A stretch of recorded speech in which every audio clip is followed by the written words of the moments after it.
Thanks for joining us on Learnwake today. This is Brandon Judd, and I'm responding to a video analysis request of a KGB attempt uploaded here by Lyle.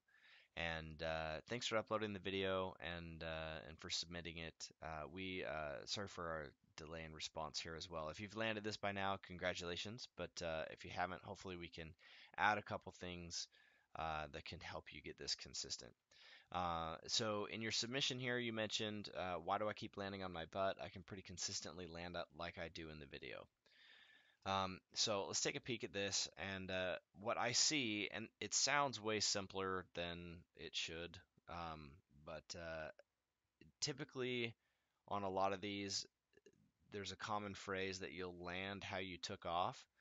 And with this particular trick, it is true because when you take off and you have your board really far in front of you, and you're even if you're kind of squatted, if your chest is really far behind your board, you'll take off like that, and that will set your axis.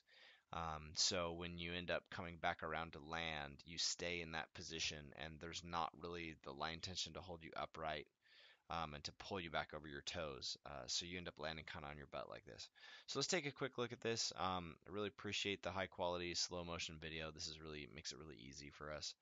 Um, so on here, it just looks like you're really far back against the rope. And it's not that you're overloading it or anything per se. It's just that this board is in front of you so far. And let me give you an example. So we'll take a look at an example here of Brian doing a KGB, and I want you to pay attention to his approach.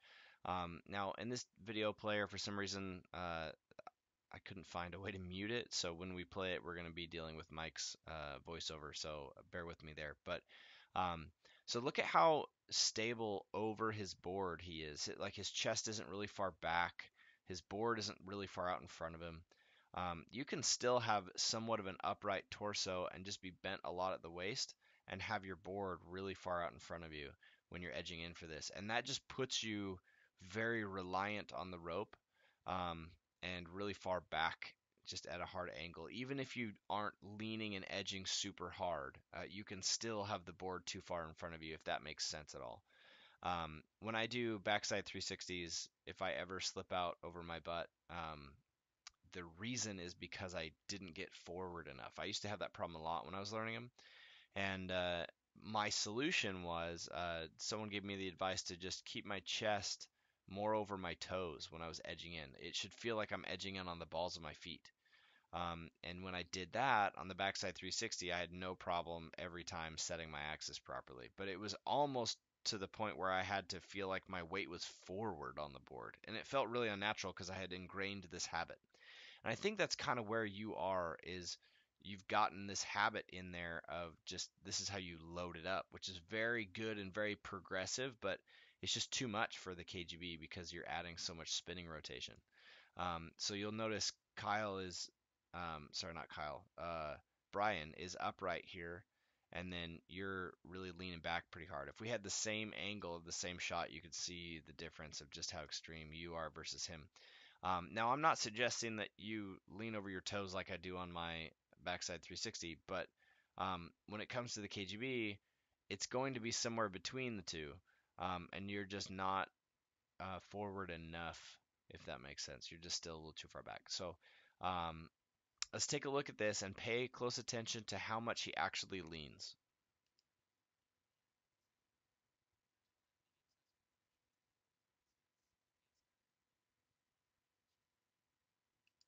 So I hope that kind of made sense. You'll see how he lands in that same kind of chest over the board position. If we can somehow zoom it back here. So you'll watch, I guess I can scrub like this and avoid Mike's voiceover. So you'll watch as he's edging in, he leans a little bit, but it's really not crazy. He's not really edging and leaning really hard. And then when he stands tall at the wake, it's just pretty straight up and down. Um, Finishes the KGB, and then as he drops out of it, he comes forward again. I mean, if you look how just perfectly in line his body is here, it's pretty similar to his takeoff position. Um, if we go back to that. So, right here, he's pretty upright. And even on the way in, he doesn't crank in too much. So I think that's kind of where your issue is that you're starting leaning a lot, even though that you back off of it and stand tall here. Um, it just puts you in a vulnerable position where you need the rope in order to stand up. Um, it's hard to describe that feeling, but and then when you get the handle and come back around, because you've loaded it up so much early, you have a lot of free line tension that is released, and when you are getting stood back up, you don't really have much to rely on in terms of tension to stand back upright. But even then, you shouldn't need a ton of tension to stand you back upright. It should naturally bring you back around to that position with just a hair bit of tension on the rope. So um, again, I don't do a ton of these myself, but I have coached a bit of them, and from what I'm seeing, this is what it looks like. There may be some other things in there here and there, but I wouldn't worry about those too much. I think once you fix this, your natural disposition to find your balance point will sort of take over. But if you have any other questions, let us know. Feel free to submit another video. We should be getting at these a little bit quicker now. But hopefully you're landing these consistently, and we wish you luck. Thanks.